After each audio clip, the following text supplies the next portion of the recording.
8 ans plus tôt, à Nivelles. Senna da Silva, pilote brésilien, possède un style bien particulier. Lui, tout en dérapage. Retenez son nom. En toute logique, il devrait passer à la Formule Auto. Parole prophétique. La trajectoire de ce surdoué a démarré dès son âge le plus tendre à Sao Paulo. Mon père m'a construit un kart quand j'ai eu 4 ans, avec un moteur de 1 cheval. Je l'ai essayé alors que j'étais encore si jeune que je ne savais même pas qui j'étais. Mais tout de suite, j'ai aimé les sensations que j'ai éprouvées, ça m'a emballé. Et depuis, je ne fais que continuer dans le même chemin. Or, tous les chemins des milliardaires du sport mènent à Monaco, où ils résident désormais. Il y a des gens qui croient qu'il faut naître pauvre pour éprouver la rage de vaincre et devenir un champion. Non, ce qu'il faut, c'est une bonne famille et une bonne éducation. C'est le plus important. À partir de là, si vous avez le caractère et la personnalité qu'il faut, vous réussirez. Mais riche ou pauvre, c'est pareil. Là n'est pas le problème. Est-ce que vous avez un héros? Pas nécessairement dans la course, mais dans la vie. Mon héros, c'est mon père.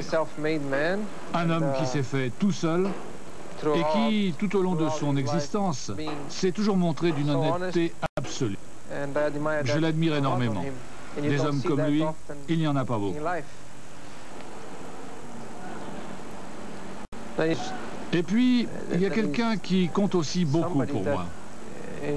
Évidemment, il ne s'agit pas d'un héros à proprement parler, mais il dispose du plus grand pouvoir du monde qui nous domine tout le temps. Il n'y a rien ni personne de plus puissant que lui. C'est Dieu. Vous êtes donc croyant? Oui, bien sûr. À vos yeux, qu'y a-t-il de plus important? La gloire ou bien l'argent? Vous savez, pour moi, la question ne se pose pas. Je n'ai pas besoin de la course pour disposer d'un bon niveau de vie, vous savez. Non, ce que je recherche, c'est le succès et la gloire. Et ce sont eux qui amènent automatiquement l'art avec eux. Donc, ce que je fais, c'est parce que c'est ce que j'aime. Je le fais parce que ça me passionne. Il se trouve que j'en suis aussi récompensé sur le plan financier. Alors, tant mieux, bien sûr. Mais même si cela me rapportait encore plus d'argent, je vous assure que sans la passion, je ne courrais pas. Car je ne serais pas assez motivé pour ça. Le jet privé, les avions télécommandés, le ski nautique. Bon, vous êtes complètement fasciné par la vitesse, n'est-ce pas? Oui, c'est vrai. J'aime les sensations que procure la vitesse. J'aime chercher la limite. D'une manière ou d'une autre, il se trouve en effet que toutes les activités que j'aime sont toujours motorisées, bruyantes et liées à la vitesse. Oui, c'est vraiment quelque chose qui me caractérise. Et puis, il y a le piment du risque. Il fait partie de la course. Ce n'est pas comme au tennis où on joue avec une balle. Le pire qui peut vous arriver, c'est de la prendre dans la figure. Alors qu'en course, on joue sa vie, son intégrité physique. Souvent, on est frustré parce qu'on a tout fait pour réussir, mais que quelque chose s'est détraqué, que la voiture vous a trahi. Mais bon, je ne connais quand même rien de mieux dans la vie. Le risque, ça vous stimule ou non? C'est stimulant dans une certaine mesure. Bon, prendre un risque, c'est s'approcher de la limite. Et le fait de rechercher la limite est par nature risqué. Or moi, je cherche constamment à trouver la limite. L'accident, vous y pensez? Oui, j'y pense beaucoup. Je vais vous dire quelque chose d'important à ce sujet. Si vous croyez que vous n'aurez jamais d'accident, que vous ne serez jamais blessé, c'est que vous êtes fou. Ça finira mal et très vite. Être conscient de l'éventualité d'avoir un accident est le meilleur moyen de l'éviter. Le meilleur moyen, en tout cas, de garder le contrôle, de se tenir juste au-dessous de la limite qu'il ne faut pas franchir. Après le kart, suivant l'exemple de Fittipaldi et Piquet, Senna a suivi le cursus des Brésiliens à la conquête de la Formule 1. Il a émigré en Angleterre. 3 ans plus tard, objectif atteint, il débute au volant d'une Toleman. Oui, pendant ces 3 dernières années, en Formule Ford puis en Formule 3, j'ai disputé 67 courses et j'en ai gagné 49. Au cours de ces 3 saisons, j'ai aussi enlevé les 5 championnats auxquels j'ai participé. Vous avez fait des essais avec Brabham cet hiver, mais sans suite.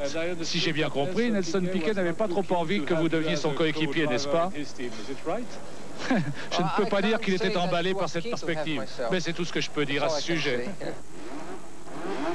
Et voilà comment naissent les grandes amitiés. Mais le mythe du magicien, c'est à Monaco 84 qu'il va naître, sous un déluge qui va complètement niveler les différences entre les voitures. Inspiré, Senna se déchaîne et accomplit ce jour-là des miracles au volant de sa modeste Toleman. Roi de la glisse, pourtant, Rosberg lui-même ne peut résister à cet ouragan.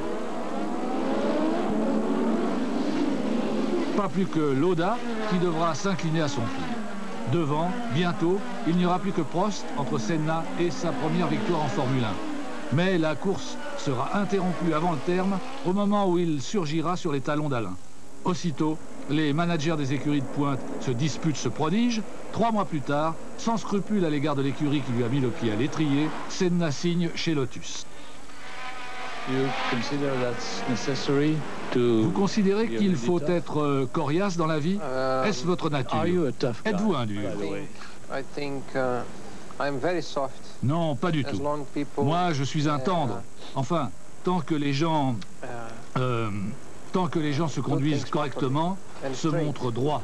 Mais si je m'aperçois que quelque chose n'est pas correct, alors je me bats. Et je me bats sans merci. Malheureusement, en Formule 1, c'est comme ça qu'il faut faire. Évidemment, si vous voulez, vous pouvez prendre les choses décontractées. Mais si vous faites ça sur votre route, vous allez vous heurter à beaucoup d'obstacles.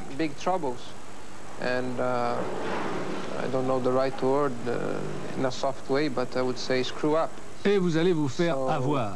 Or, si vous voulez éviter de vous faire avoir, vous êtes obligé de vous bagarrer, de vous montrer coriace. Mais ça n'empêche pas de rester correct. Je peux dire que depuis que je cours en Formule 1, depuis 4 ou 5 ans, je suis absolument sûr que tout ce que j'ai fait était absolument correct. Méthodique, d'accord, mais correct, conforme au bon sens et très professionnel. Et tous les problèmes auxquels j'ai eu à faire face ont été provoqués, non pas de mon fait, mais à cause des situations dans lesquelles je me suis trouvé placé.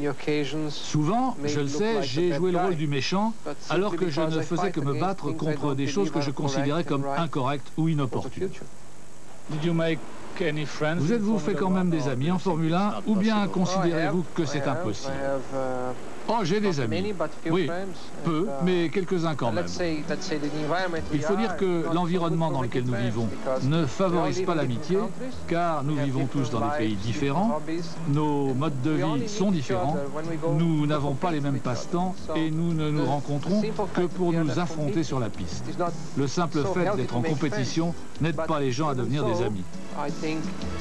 Mais tout de même, si je reconnais qu'à mesure que le temps a passé, je me suis beaucoup endurci et que mes relations avec les autres sont devenues plus difficiles, au point d'affecter mon image, comme le montrent vos questions, eh bien pourtant, je suis resté fidèle à mes principes, à mon éducation. Je n'ai pas changé, je suis resté le même. Je pense que mieux les gens me connaissent, plus ils sont à même de comprendre ce que je fais et pourquoi je le fais, et moins nous avons de problèmes.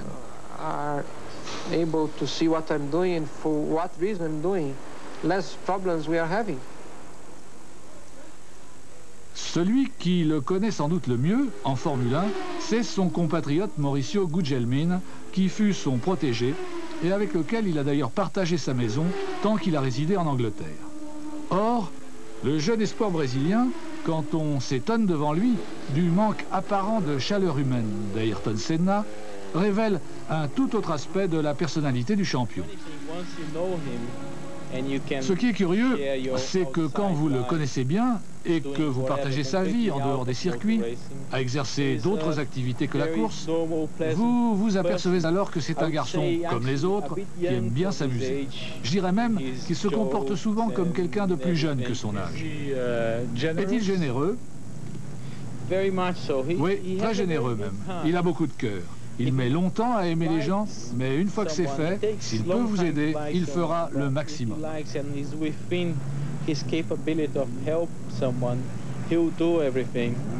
C'est vrai, il est très égoïste dans son métier, incroyablement égoïste même. Mais par nature, en dehors de la course, il ne l'est pas du tout. La seule chose qui cloche, cependant, c'est que parfois, il mélange un peu le boulot et le reste, et alors ça crée des problèmes. Qu'est-ce qui peut le troubler? Moi, je pense que ce qui peut le troubler, c'est les gens médiocres, je crois. Il a horreur de la médiocrité, il a horreur des gens qui ne sont pas complets, qui ne sont pas dévoués totalement à leur cause, quelle que soit leur cause. Je pense qu'il a sainte horreur des gens idiots et des hypocrites. Senna, toujours seul, a un aspect moins de pilote que son rival et pas du tout ami Nelson Piquet a d'ailleurs raillé avec malveillance en mettant ses mœurs en doute. Mais Ayrton, au sujet des femmes comme du reste, subordonne tout ce qu'il fait à sa réussite dans son métier. Ah, les femmes, c'est un sujet très délicat. On peut avoir des femmes ou bien alors une vraie femme. Or, pour moi, la qualité compte beaucoup plus que la quantité, d'une façon générale, mais en particulier dans ce domaine. Dans notre métier, c'est facile d'avoir beaucoup de femmes, bon, et puis après. Ce genre de relation superficielle n'a aucun intérêt pour moi, car il ne permet pas d'apprendre à se connaître. Ce sont des relations sans joie, dépourvues de sentiments. Vous ne ressentez pas le besoin d'une compagne qui équilibrerait le stress que procure le métier que vous pratiquez?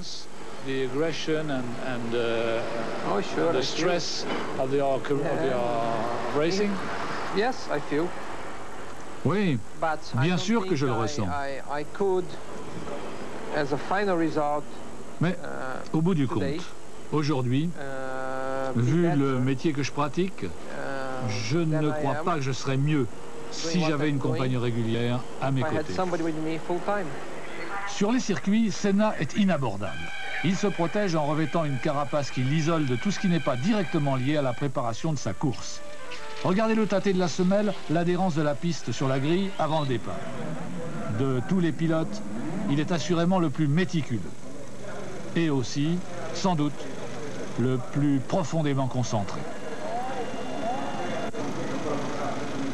C'est un personnage complet. Je veux dire par là, il a le talent. Il est né avec le talent. Mais en plus de son talent et de son intelligence, c'est un travailleur effréné. Je veux dire que si l'on se promène dans les paddocks de Formule 1 à 9 h le soir, je crois que si l'on a une chance de rencontrer une des vedettes, ce sera Ayrton Senna qui sera en train de dépouiller avec ses ingénieurs des mesures. Ce sera un Ayrton Senna qui sera avec les ingénieurs japonais en train de discuter de son moteur et également de toutes les mesures qui ont été faites en télémétrie. Ce sera un Ayrton Senna qui sera autour de sa voiture en train de chicaner ou de faire une revue de détail de la mécanique de sa Formule 1. Je crois que c'est l'exception. Et la règle en Formule 1 désormais, c'est peut-être qu'il faut se montrer perfectionniste avec autant d'acharnement que Senna pour le battre. Mais, si proche de la perfection qu'il soit parvenu dans l'exercice de son métier, le nouveau champion du monde n'est pas infaillible pour autant, ni même à l'abri d'une monumentale erreur. Jusqu'à présent, elles ont été peu nombreuses, certes, mais elles lui ont coûté très cher. À chaque fois, le motif a été le même, un excès soudain et incontrôlé d'impétuosité. Malgré sa longue expérience et son approche méthodique de la course, Senna se laisse parfois aller à ses impulsions qui le poussent à tenter des choses impossibles. Seule l'erreur de Monaco, provoquée par un instant de déconcentration, échappe à cette commune constatation.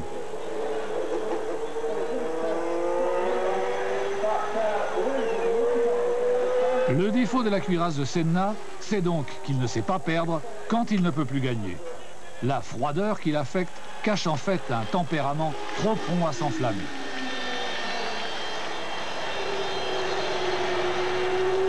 Ainsi, à Estoril, quand il voulut punir Prost, les plombs ont-ils carrément sauté. Et à Adélaïde aussi, à mes dépens cette fois. Je n'avais pourtant pas le sentiment de l'avoir agressé en lui demandant ce qu'il comptait faire pour détendre le climat avec Alain. Quoi? Je comprends rien aux conneries dont vous me parlez. Voulez-vous que je répète? Oui, je comprends rien à vos foutues conneries. Aïe, le vernis a craqué, l'éducation dont il se flatte aussi. À force de ne vivre que tendu dans l'idée fixe de devenir champion du monde, Senna s'est pris pour le nombril du monde, et en tout cas, trop au sérieux. Mais, à l'approche de cette nouvelle saison qu'il va aborder en favori, ce prodigieux pilote, rasséréné par le titre qu'il porte après l'avoir tant convoité, saura peut-être ajouter le charisme et l'affabilité à l'impressionnante panoplie de ses qualités.